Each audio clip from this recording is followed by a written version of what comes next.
প্রভু যীশু বলেন, মনুষ্য কেবল রুটিতে বাঁচিবে না, কিন্তু ঈশ্বরের মুখ থেকে যে সকল বাক্য নির্গত হয় তাহাতেই বাঁচিবে। আজকের পবিত্র বাক্য যোহন লিখিত সুসমাচার 5 অধ্যায় 19 থেকে 24 পদ পর্যন্ত। অতএব যীশু উত্তর করিয়া তাহাদিগকে কহিলেন, সত্য সত্য আমি তোমাদিগকে বলিতেছি, পুত্র আপনা হইতে কিছুই করিতে পারেন না, কেবল পিতাকে যাহা যাহা করিতে দেখেন তাহাই করেন। কেননা তিনি যাহা যাহা করেন পুত্রও সেই সকল তদ্রূপ করেন।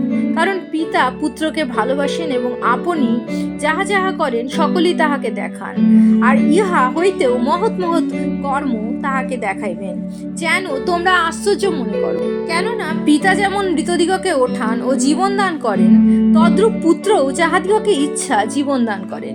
কারণ পিতা কাহারও বিচার করেন না, কিন্তু সমস্ত বিচার ভার পুত্রকে দিয়াছেন, যেন সকলে যেমন পিতাকে সমাদর করে তেমনি পুত্রকে সমাদর করে। পুত্রকে যে সমাদর করে না সে পিতাকেও সমাদর করে না, যিনি তাহাকে পাঠাইয়াছেন।